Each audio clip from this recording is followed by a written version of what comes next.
Mag-unboxing tayo ng DJI Neo 2. Ay, yari. Biblink na yung aking Motion Fly More Combo. Mondo Motion Fly More. Ayos ah. Nice. Eto na po.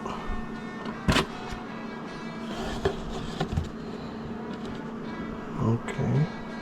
Scan the QR code. Mamaya na yan. Ayos ah.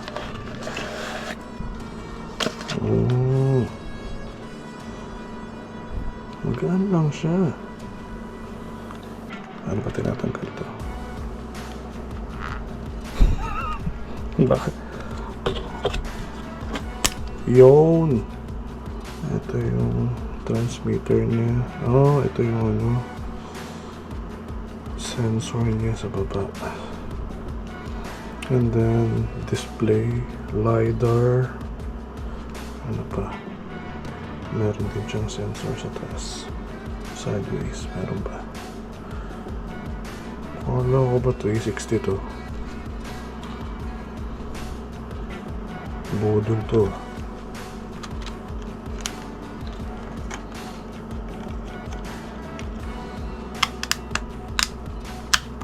Okay, balik muna natin. Tignan muna natin yung ibang parts. In fairness, maganda siya. Plasticky, pero mukhang maayos naman yung build. Tabi muna natin yan.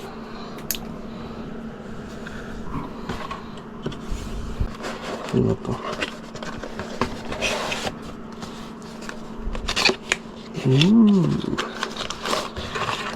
Ayun, no?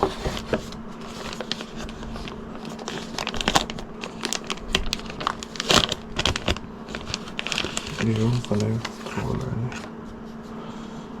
Yung entry level lang to. Meron yata yung mas mahal na version. Pero okay na. First time lang naman eh.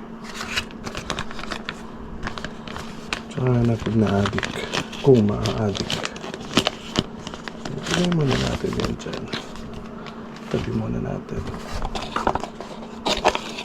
May kasamang USB-C cable, propellers, dalawa lang. What else?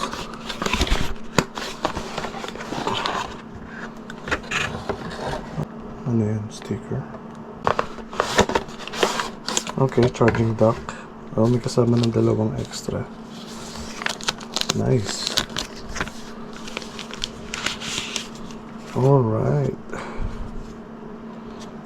Ito, kailangan naman to. Oh, kala ko masisira. Dati kasi pinipindot dito sa gilid.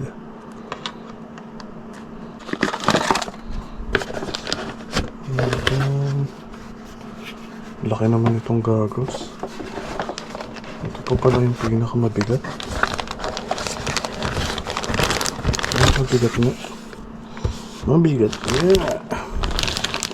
Yeah.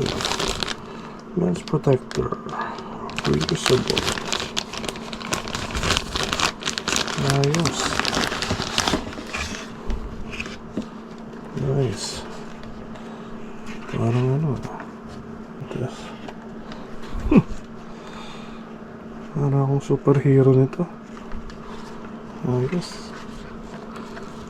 Tapos ano to? Dito yung battery. Battery ba to? Naman ito kung hindi battery to. May kable siya eh. Kaya siya. Yeah boy. That's DJI. Ay. Gastos na naman. Oh, may micro SD. For what? Kala ko ba naka-built in yung may control din siya. Separately hindi mo sabihin nagre-record din doon ng kusa kung gugustuhin mo. That's nice. Parang kapag kinabit mo siya sa phone tapos yung phone ang gagamitin mong recorder. Tingnan natin sa loob. Ano meron? Ayos ah. May takip yung takip. Yeah. Wala naman laban. Ano naman sa loob? Mamaya. Yung LCD lang ng 3310 yung nakalagay. Una ngayon. Tapos i-pair muna natin. Tsaka tayo gagawa ng review. Review? Talaga lang ah. Okay. Nice one. Sana susunod DJI na bike niya.